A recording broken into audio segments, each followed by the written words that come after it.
किसी ने पूछा है कि आप कहते हैं कि हमें सत्य मिला हुआ है पर दिखता नहीं है, पर यह कैसे हो सकता है कि जो चीज हमारे पास हो वह हमें दिखाई ना दे। अगर सत्य, ज्ञान और ध्यान जैसी कोई चीज है और वह हमारे पास है तो जरूर वह हमें दिखाई देगी और उसका अनुभव भी हमें होगा और उसे हमें कोई खोजने की जरूरत तो नहीं पड़ेगी। फिर भी हम उसे खोजते रहते हैं जैसे कि वह हमसे बहुत दूर हो। इसे थोड़ा समझाएं। एक कहानी है। इस कहानी के माध्यम से शायद आप इस बात को समझ पाएं। पहाड़ों में एक गांव था। उस गांव में एक युवक था। वह युवक हमेशा ध्यान और ज्ञान की बातें करता रहता था। वह खुद को जानना चाहता था, समझना चाहता था और सत्य को प्राप्त करना चाहता था। इसके लिए वह कई ज्ञानियों से मिला। उसने अलग अलग तरह के प्रश्न पूछे और उनसे ज्ञान प्राप्त करने की कोशिश की। एक दिन उस गांव में एक गुरु पधारे। वह गुरु उस गांव में जहां भी जाते हंसना शुरू कर देते। उन्हें हंसता हुआ देख लोग उन्हें देखकर हंसते। लोगों ने उन्हें पगला गुरु कहना शुरू कर दिया था। जब उस युवक को पगला गुरु के बारे में पता चला तो वह भी गुरु से मिलने के लिए चल पड़ा। जब वह युवक गुरु के पास पहुंचा तब गुरु बड़ी ही गंभीर मुद्रा में बैठे हुए थे। उन्हें देखकर वह युवक थोड़ा डर गया। फिर हिम्मत करके गुरु के पास गया और उनसे कहा, गुरुदेव, मैं ज्ञान और ध्यान को प्राप्त करना चाहता हूँ। मैं जीवन के सत्य को प्राप्त करना चाहता हूँ। मैं जीवन जीना चाहता हूँ। ध्यान क्या है? जीवन क्या है? मृत्यु क्या है? सत्य कैसे प्राप्त होता है? जीवन में इतना दुख क्यों है? क्या भगवान सभी को सुखी नहीं बना सकता? इसी तरह के बहुत सारे सवाल, प्रश्न उसने गुरु से पूछ डाले। गुरु ने एक टेढ़ी नजर उठाकर उसकी तरफ देखा। गुरु के देखते ही वह युवक डर गया। गुरु ने अपना डंडा उठाया और उस युवक की तरफ बढ़े। फिर डंडे को पकड़कर लटक गए। फिर जोर से हंसे और हंसते हंसते गिर पड़े। यह देखकर युवक को विश्वास हो गया कि यह गुरु पगला ही है। वह युवक गुरु को हंसता हुआ देख खुद भी हंसने लगा और यह सोचकर कि इनसे अब जवाब नहीं मिलेगा, इसलिए वह वहां से जाने लगा।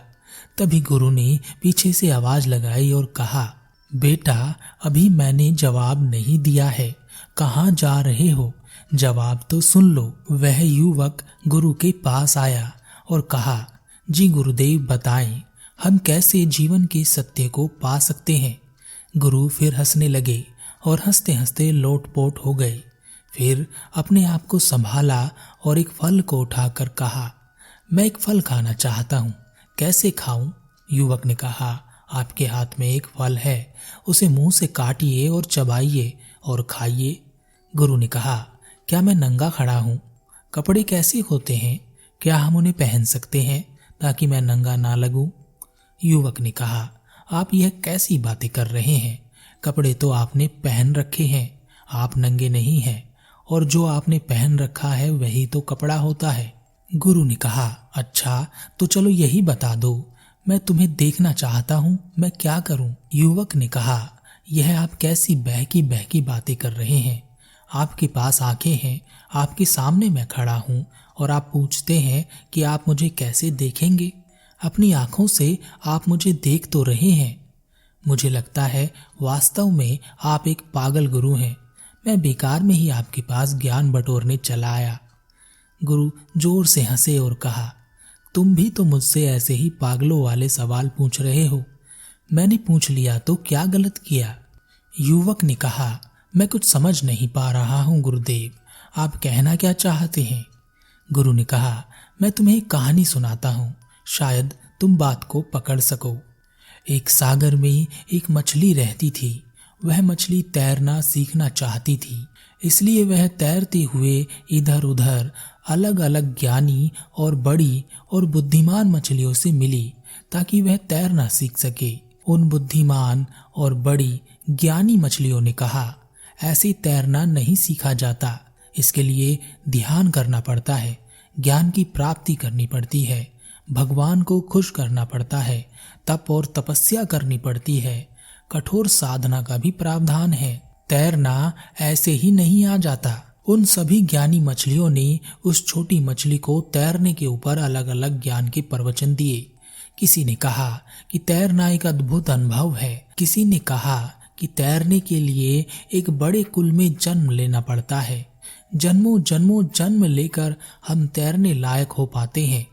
किसी ने कहा हमारे जीवन के सारे दुखों को एक ही चीज हटा सकती है और वह है तैरना। कुल मिलाकर हमें तैरना सीखना है, तैरना जानना है, तैरना समझना है। तैरना पा लिया तो जीवन पा लिया। इतनी बड़ी ज्ञान की बातें सुनकर वह छोटी मछली भी बड़ी ज्ञानी हो गई थी। अब वह भी मछलियों को समझाती कि कैसे हम तैरना सीख सकते हैं। सारे समुद्र के जीव तैरने के पीछे पागल हुए जा रहे थे। तभी वहां एक कछुआ आया। वह बहुत बुजुर्ग कछुआ गुरु था। उस गुरु कछुए ने जब देखा कि समुद्र के सभी जीव तैरना सीखना चाहते हैं तो वह जोर से हंसा और हंसते हंसते लोटपोट हो गया। सारे समुद्री जीव उस कछुए को पागल कछुआ कहने लगे।